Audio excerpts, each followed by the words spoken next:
Hey everyone, it's Matt here, and because you liked him so much, today we're doing another video where we talk about 5 Nintendo Switch games that you can get for under $20 on the Nintendo eShop right now. So let's actually talk about said games right now.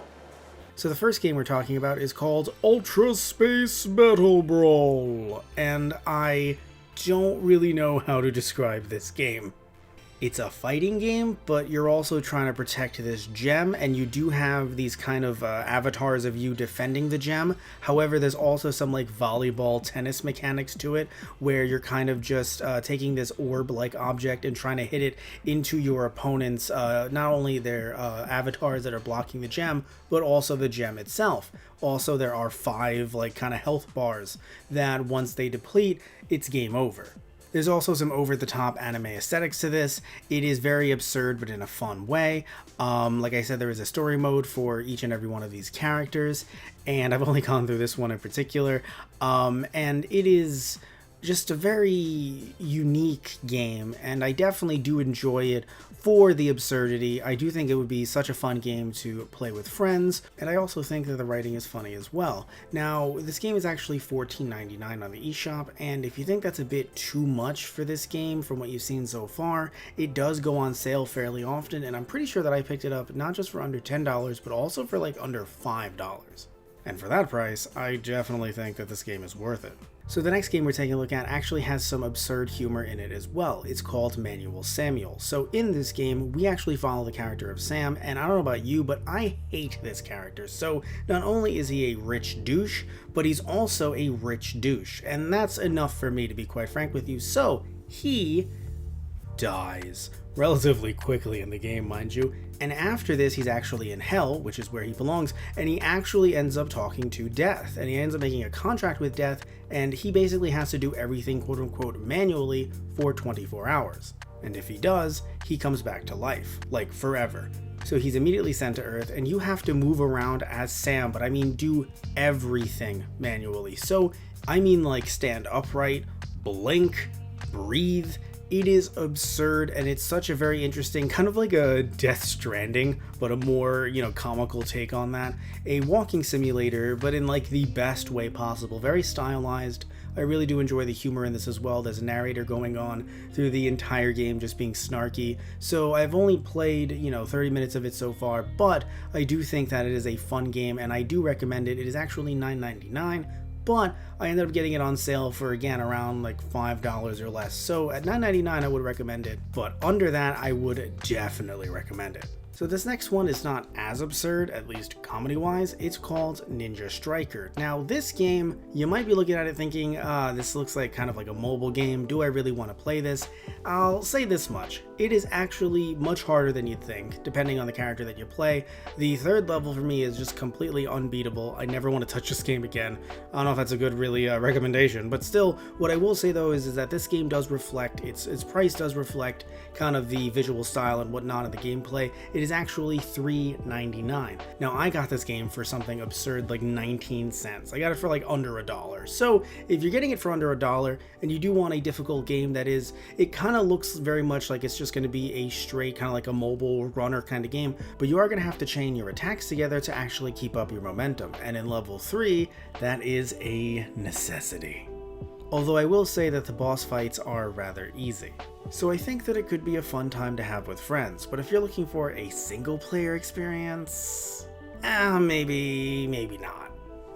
A Robot Named Fight. So this is Metroid, but it's basically metal as fuck. Now if you're a fan of Metroid, I think, but it is already metal AF. Well, this definitely is as well, but even more so. So when it comes to the blood and the guts, if you're a big fan of that, and that's what you like in gaming, then definitely you're going to get a lot of that here as you play this robot named Fight, and you essentially are on a complete world of just robots, of just metal, and these aliens come down from the sky, and they are not metal, but they are flesh and blood, and they're like, hey, we're gonna take over. And so you as this robot is like, nah, not gonna happen. And so you have to go around, and when I said if you liked Metroid, this pretty much basically is Metroid. I mean, like, people will call this a Metroidvania style. It's like, yeah, but like, this is basically Metroid though. Like, this one is so close, it's just kind of funny. And not in a bad way, it's basically Metroid. I don't have a problem with it, but it is. So when it comes to the difference, though, I will say the big difference, one that I'm actually not the biggest fan of, is that these maps are actually procedurally generated. So they are, quote unquote, some use the word randomly, but it's not so much random. But the point is that when you die, you actually do have only one life. And then when you die, you end up actually coming back to life in a completely different map. Not the biggest fan of that, because I got, in my opinion, far enough that I started to really get to know that map, and so kind of losing that really made it feel like I was losing my footing completely. But for those of you out there who love games like this and who want that kind of difficulty, then for you, this might be your, game of the year or something like that, even though it's not a new game at all. But for me personally, it's just not really one that I might be going back to, unless of course, I'm playing with like Tristan or something, who he really enjoys Metroid, so I might end up showing this game to him because he's heard about it, I've heard about it, but I didn't know about its Metroid inspiration, nor did I know that it was procedurally generated. Also, the game is only $12.99, but I ended up getting it for under $10. It might have actually been $5, quite literally. And I'm not saying this for every game, but I think for this one in particular, it was definitely around like $5 to $6. And you know what I'm gonna say, for that price, yeah, you should probably pick it up. I mean, I think even for $12.99, it definitely is worth it, but for $5 or $6, look, I might have a problem with some of the, generated maps and whatnot, but honestly though, for some of you out there who are fans of that, yeah, you definitely might like this one.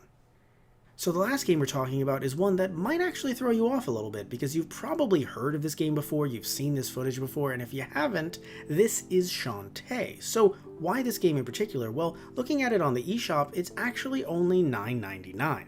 And that's its normal price. So when talking about games that are under $20 that are available on the eShop, good and bad in some cases, this is definitely in the good category, but it's also one that, even though yes, it's a retro game, it has the Game Boy Color and the Game Boy Advance versions on it, it's still one that we should mention, especially for that price. When I heard that Shantae was actually on the Switch, I didn't know that there was an eShop version. Of course, I should have assumed so, but when I heard that there was, I thought, oh man, that's going to be pretty expensive. And to see that's only $9.99, and that if it goes on sale, it's going to be less than that for a game that's this good and this fun, I was immediately floored. And I have to say, while playing this, if you're not familiar with the Shantae series, as I'm not, this game actually stars a half genie by the name of Shantae. She actually protects this town, and immediately there's just a pirate crew that comes in, and they're just like, hey, we're a pirate crew, and we're gonna steal this device. And she's like, no, you're not. And they were a pirate crew that actually ended up stealing the device. But she actually has to end up, and it's a steam engine powered thing. There's a doctor, a scientist that basically says, this is a steam engine powered thing, and we need this thing because it'll power the steam engines. Actually, it powers steam engines. It's not steam engine powered. Point is that this game, I'm enjoying just the platforming elements and whatnot.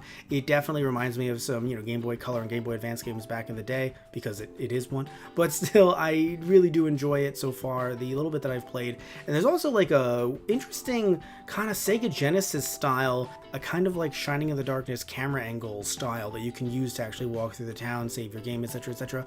And so when it comes to this game, I personally recommend it, especially at this price point. Again, it's not, indie, it's not new, but as a fan of retro gaming, I think that having different options to play these games is fantastic, and from what I've played so far, the game definitely does hold up. Alright, so let's jump back to me in front of the shelf. So all of these games look really fun, but personally though, like I said before, Shantae really does stick out to me, and I cannot wait to play it more. And if you saw a game here that sticks out to you, please comment down below. I'd love to hear it. Which game either you liked or maybe even didn't like a lot just from the looks of it.